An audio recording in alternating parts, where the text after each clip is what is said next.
Have you ever seen a tall plant with soft, fuzzy leaves and a big yellow flower spike?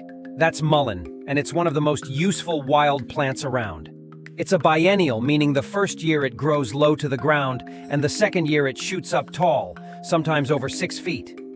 It loves poor soil, full sun, and you'll see it all over the US, especially in fields and roadsides. Mullein is great for lung health. The leaves can be dried and made into tea to help with coughs and congestion. The flowers? People make oil from them for earaches. And those soft leaves? They've even been used for wound care. Just make sure to learn how to use it properly. Natural doesn't always mean harmless.